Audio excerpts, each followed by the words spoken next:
Hi hello నేను చెప్పే చిట్కా ఏంటంటే ఇప్పుడు బాటిల్ ఉంది కానీ ఖాళీ బాటిల్ని ఇలా కట్ చేసుకొని మనం కింద అడుగు భాగంలో ఈ సైడు ఆ సైడు కట్ చేసుకోవాలండి. ఇప్పుడు మనకి దేవుడి ఫోటోలు వెనకతల ఒక్కొక్కసారి స్టాండ్ ఇది ఉంటుంది, ఒక్కోసారి స్టాండ్ ఉండదండి. అలాంటప్పుడు దీనికి మనం ఇగోటండి, నేను ఇలా బాటిల్ కట్ చేసుకున్నానండి. రెండు వైపులా కట్ చేసుకొని కత్తితో కట్ చేశాను.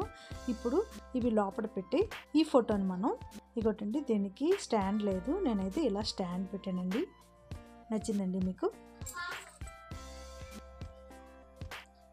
మనము మసాలాలు అల్లం వెల్లుల్లిపాయలు పచ్చిమిరకాయలు దంచుకునేటప్పుడు మన మొహం మీద తుల్లుతుంటుందండి.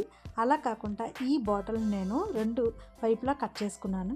కట్ చేసుకొని మనం ఏవైనా అల్లం వెల్లుల్లిపాయలు వేసి దంచేటప్పుడు పైకి తుల్లకుండా ఉంటుందండి. ఇలా మనం టీ పెట్టుకునేటప్పుడు అల్లం దంచుకుంటూ ఉంటాం కదండి, అప్పుడు తుల్లుతూ ఉంటుంది. ఇలా పెట్టామనుకోండి తుల్లకుండా